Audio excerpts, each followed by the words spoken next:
கோலி talk Kollywood news. காக்காங்களுக்கு பயிற்சி கொடுக்கிறாராம் B Vasu. தான் ஐஸ்வர்யா ராயை வச்சு ஐஸ்வர்யாவும் 1000 காக்காவும்ன்ற படத்தை இயக்க போவதா சமீபத்துல செய்தி வெளியிட்டு இருந்தாரு இயக்குனர் பி வாசு. ஆனா அப்படி ஒரு படத்துல நான் நடிக்கவே இல்லைன்னு மும்பை மீடியாக்கள்ல ஐஸ்வர்யா ராய் சொன்னதா அதிர்ச்சி செய்திகள் வெளியாச்சு. இதனால ஆடி போனாரு பி வாசு. நான் ஐஸ்வர்யா கிட்ட கதை சொல்லி ஓகே வாங்கியிருக்கிறது உண்மை. ஆனா 8 மாசங்களுக்கு அப்புறம் நடக்க வேண்டிய படத்தை பத்தி இப்போ செய்தி வெளியிட்டதுனால அவங்க இப்படி ஒரு மறுப்பு செய்தியை வெளியிட்டு இருக்காங்கன்னு நம்ம ஊர் மீடியாக்கள் கிட்ட தெரிவிச்சார்.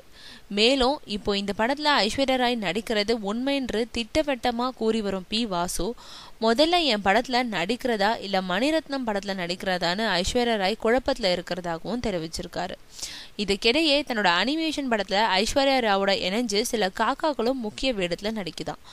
அதனால குறிப்பிடத்தக்க சில காக்காக்களுக்கு மட்டும் பயிற்சி கொடுக்க பிரான்ஸ் நாட்டுல இருந்து பயிற்சியாளர்கள் வர இருக்காங்களாம்.